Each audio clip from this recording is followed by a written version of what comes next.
Faith often feels most challenged when the mind races ahead into the future, trying to solve problems that have not yet arrived. The message brings the heart back to a simple but powerful trial, true truth. God does not ask for trust in an entire lifetime all at once, but for trust in this day, this moment, this step. Worry grows when tomorrow is carried before today is finished. Peace returns when the soul releases the weight of the future and rests in the grace provided for now. God's invitation to trust Him with today is an act of mercy. He understands human limits and knows that carrying too much at once leads to exhaustion and fear. The message emphasizes that each day comes with its own portion of strength, wisdom, and grace. What will be needed tomorrow will be provided tomorrow. What is required today is simple obedience, attention, and reliance on God's presence in the present moment. When the future feels uncertain, it is tempting to demand answers in advance. Yet God often withholds full clarity, not as punishment, but as protection. The message highlights that knowing too much too soon could overwhelm the heart or lead to unnecessary anxiety. By focusing on today, the believer learns to walk by faith rather than by sight. Each step becomes an opportunity to experience God's faithfulness in real time. Trusting God with today also reshapes how challenges are faced. Instead of feeling defeated by the size of the journey, the believer focuses on the next faithful action. This reduces fear and restores confidence. The message reassures that God is not asking for perfection, only presence. Showing up with willingness is enough. God meets obedience with guidance and effort with grace. There is freedom in releasing control of outcomes. Much anxiety comes from trying to manage results that are beyond human reach. The message teaches that surrendering today into God's hands allows the heart to rest. Decisions are made with prayer instead of panic, and patience replaces pressure. Trust becomes an active choice rather than a passive feeling. As trust deepens, the believer begins to recognize God's involvement in small details. Daily provision, timely encouragement, and unexpected strength become visible. These moments build confidence for the future. Faith grows not through grand gestures, but through repeated experiences of God's reliability in ordinary days. The message also acknowledges that trusting God with today does not mean ignoring responsibilities or challenges. It means facing them with the assurance that God is present in every moment, even when the day brings difficulty. The believer is not abandoned to handle it alone. God's guidance unfolds step by step, often just enough to keep moving forward. This daily trust transforms spiritual life from overwhelming to sustainable. Instead of being consumed by what might happen, the heart remains grounded in what is happening now. Gratitude replaces worry as attention shifts to present blessings. Strength is preserved because it is not wasted on fear of the unknown. In choosing to trust God with today, the believer discovers that today is where grace lives, where peace settles, and where God walks closely. The future no longer feels threatening because faith has learned to rest in the faithfulness of God one day at a time. Peace is often mistaken for the absence of problems, but the message reveals a deeper, more powerful truth. God's peace does not depend on favorable circumstances or clear outcomes. It exists even when questions remain unanswered and situations remain unresolved. This peace is not created by control or certainty. It is released through trust. It is a divine assurance that settles the heart in the middle of uncertainty and reminds the believer that God is present and in command. Anxiety thrives on anticipation of the unknown. It feeds on imagined outcomes and unanswered questions. Fear magnifies what might happen and overwhelms the mind with possibilities that have not yet occurred. The message confronts this cycle by declaring that God's peace interrupts anxious thinking. When divine peace enters, the mind is guarded and racing thoughts begin to quiet.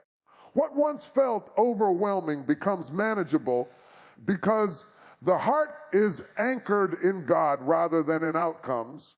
This peace is described as a guarding presence. It stands watch over the heart and mind, protecting them from emotional exhaustion and spiritual burnout. Instead of being pulled in every direction by fear, the believer experiences stability even when circumstances remain difficult. There is an inner calm that cannot be explained by logic alone. This calm is not denial. It is confidence that God is actively at work behind the scenes. The message emphasizes that divine peace does not require immediate answers. God does not always reveal the full plan at once, but He provides peace for the current step. This peace allows movement without panic and decision making without desperation. It replaces the urgency to fix everything with the assurance that God's timing is trustworthy. Waiting becomes bearable because peace sustains the heart while faith grows. Fear often attempts to dictate decisions by pushing for quick solutions. Anxiety demands control and reacts impulsively to uncertainty. God's peace, however, brings clarity. It creates space to think, to pray, and to respond wisely rather than react emotionally. The message highlights that peace leads to discernment. When fear is quieted, the voice of God becomes easier to hear. Divine peace also restores emotional balance. It calms anger, softens frustration, and eases tension built up over long seasons of stress. The body relaxes as the mind finds rest, and the spirit breathes again. This peace is restorative, not passive. It renews energy and strengthens resilience, enabling the believer to face challenges with steady confidence rather than constant worry. The message reassures that peace is not fragile. It does not break under pressure or disappear when circumstances shift. God's peace remains consistent because it flows from His unchanging nature. Even when the storm continues, peace remains anchored in His presence. This stability allows the believer to remain grounded when others are shaken. As this peace takes root, fear loses its influence. Anxiety no longer controls reactions or determines direction. Instead of being led by worry, the believer is guided by trust. The heart rests in the knowledge that God is faithful, attentive, and fully aware of every detail. In this peace, the believer finds courage to continue forward, knowing that no matter what unfolds, God's presence will remain constant and sufficient. Healing is often imagined as something visible and immediate, but the message reveals that God's healing reaches far deeper than what the eyes can see. It is not limited to the body or confined to physical recovery. God's healing moves through the unseen layers of the heart and mind, touching wounds that medicine could not reach and time failed to erase. Some of the deepest injuries are not the result of sickness, but of disappointment, betrayal, grief, and prolonged struggle. These wounds may not bleed, but they ache quietly and influence how life is lived. Many have learned how to function while still broken inside. They adapted to pain instead of being restored from it. They learned to cope, to adjust expectations, and to carry emotional weight without complaint. The message reminds us that survival is not the same as healing. God does not simply want his people to endure life. He desires to restore wholeness where fragmentation has become normal. God's healing is intentional and personal. He knows exactly where the wound began and how long it has been carried. Some pain traces back years, even decades, and has become so familiar that it feels like part of one's identity. Yet God is not intimidated by the age or depth of the wound. The message emphasizes that nothing is too old, too buried, or too complicated for his healing power. What feels permanent to the human heart is temporary in the presence of God. Emotional and mental wounds often shape thoughts, reactions, and relationships. Unhealed pain can create fear, where trust once lived, and defensiveness, where openness once thrived. God's healing addresses these patterns at the root. He does not merely soothe symptoms, he transforms the source. As his healing flows, clarity replaces confusion, peace quiets inner turmoil, and hope returns to places where it once faded. Spiritual healing is also central to this message. Over time, disappointment can distort how one views God. Prayers that seemed unanswered, promises that felt delayed, and seasons of silence can weaken trust. God's healing restores relationship before it restores circumstances. He rebuilds confidence in his character and renews assurance in his presence. The healing of faith is just as vital as the healing of the body. The message also acknowledges that healing is often a process, not an instant event. God works with patience and care, never rushing the heart beyond its readiness. He heals layer by layer, moment by moment, as trust deepens. Each step forward is meaningful. Even when the full picture is not yet visible, God honors the journey and remains present through every stage of restoration. Healing brings freedom. As wounds are touched by grace, the past loses its power to define the present.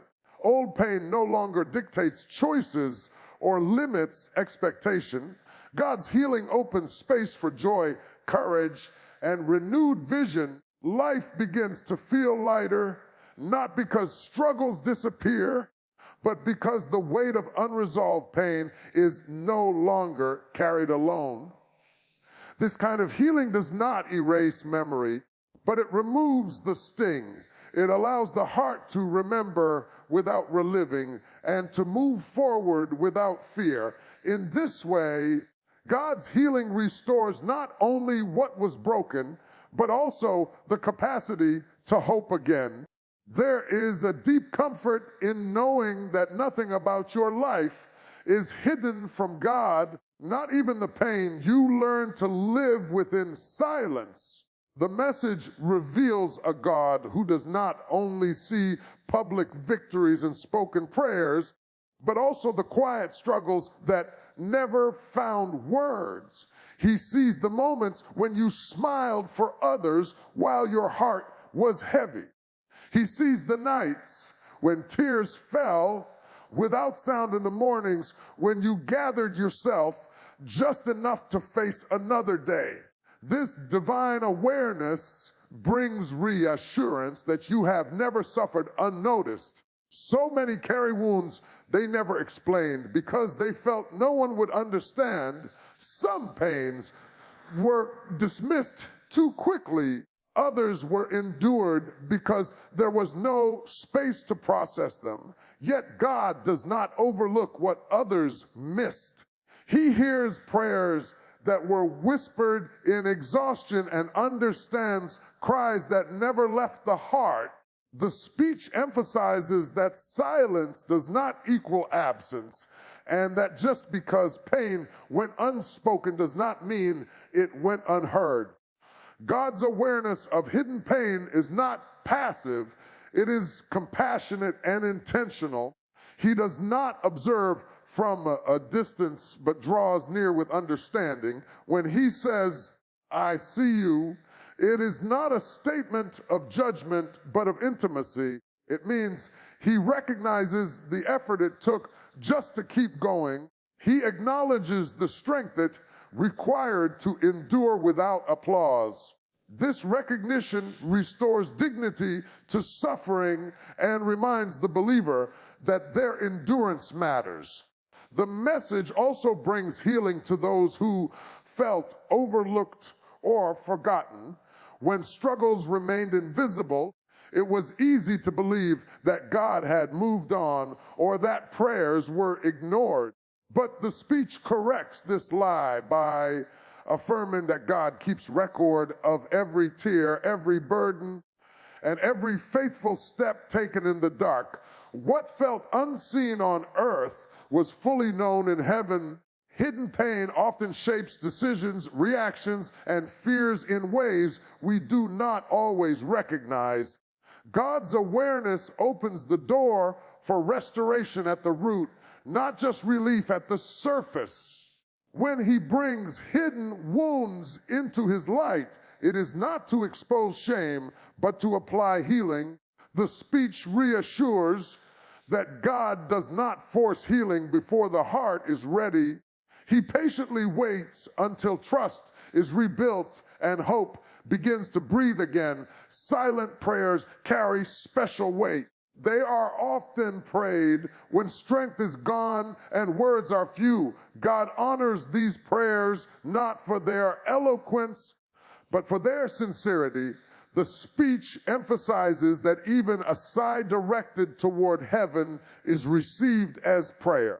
In moments when language fails, God reads the heart perfectly and responds with grace. This awareness also invites honesty. Knowing that God already sees everything removes the pressure to pretend.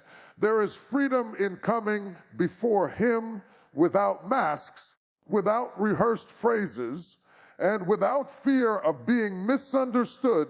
God meets authenticity with compassion and vulnerability with care. As this truth settles into the heart, it changes how pain is carried.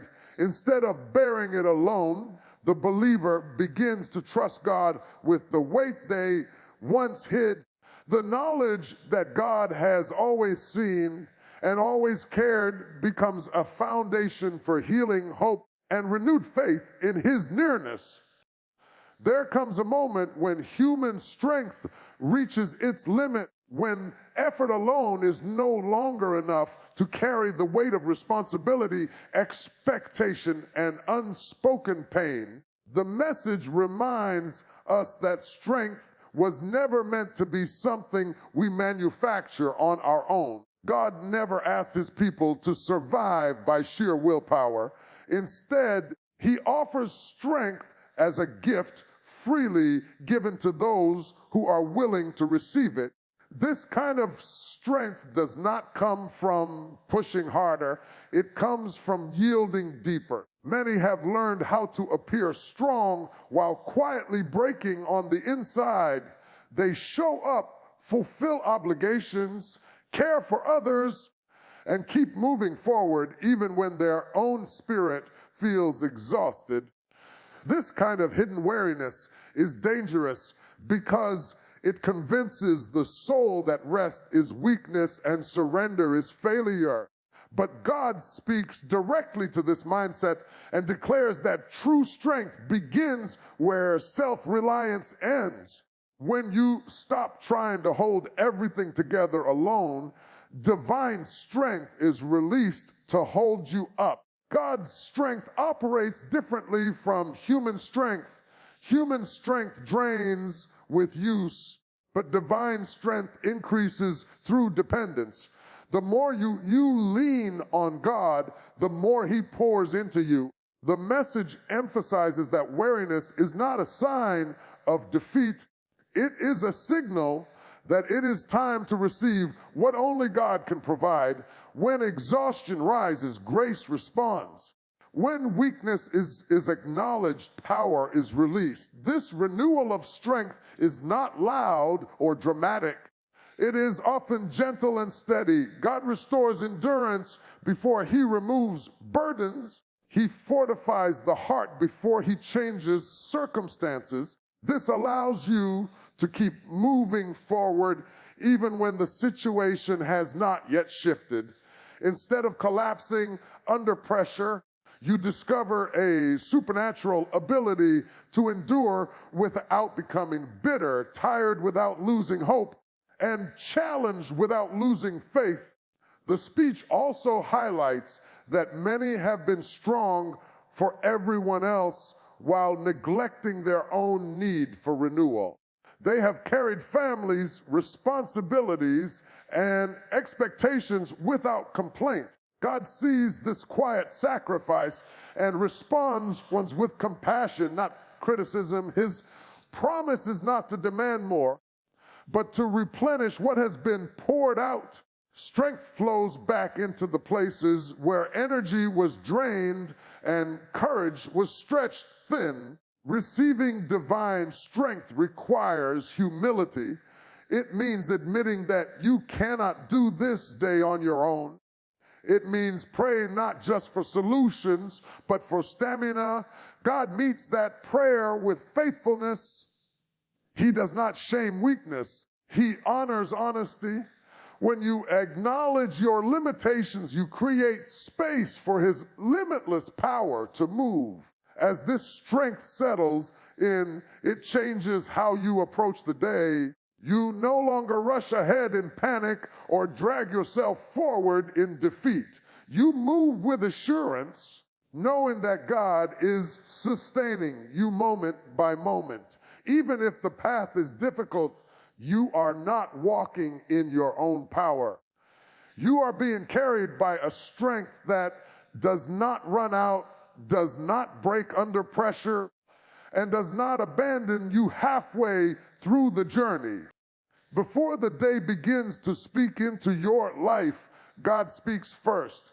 Long before the alarm sounds, before the phone lights up with messages, before the world begins to demand answers and energy, God is already present, already speaking, already covering you with His word. This moment at the start of the day is not accidental, it is intentional. It is a sacred space where heaven interrupts the noise of life and reminds you who is truly in control.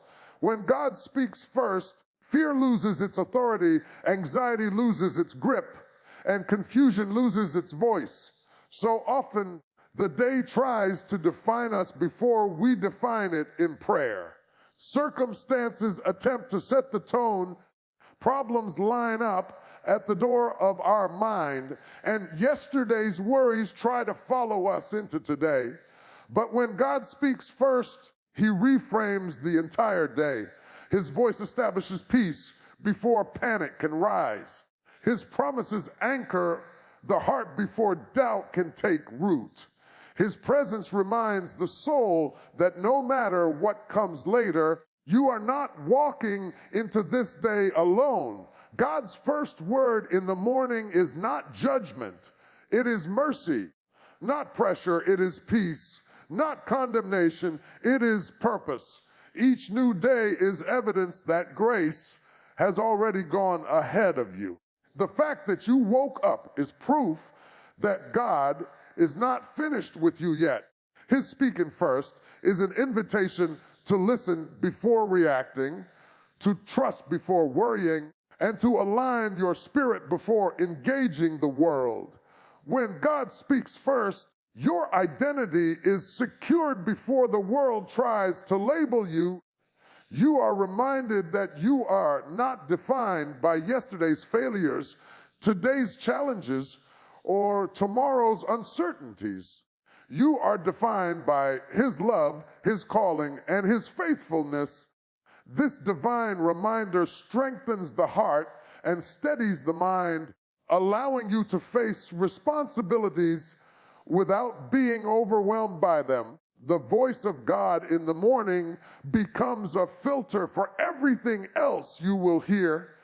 Criticism sounds quieter. Bad news feels less crushing. Delays feel less threatening when His truth is the first sound your spirit receives. Everything else must pass through it. That is why prayer in the morning is not a religious routine. It is spiritual alignment. It positions the soul under God's authority instead of the day's pressure. God speaks first to remind you that He is already in your tomorrow. He has seen the meetings, the conversations, the decisions, and the challenges before you ever step into them. Nothing will surprise Him. Nothing will overwhelm Him. When He speaks peace in the morning, it is because He knows what the afternoon holds. When He gives assurance at dawn, it is because He has already walked through the evening. This is why the enemy fights morning prayer so hard, because when God speaks first, everything else must fall in line. The day no longer controls you, faith does. Fear no longer drives you, trust does. And even if the day brings unexpected challenges, the foundation has already been laid. God has spoken, and His word stands.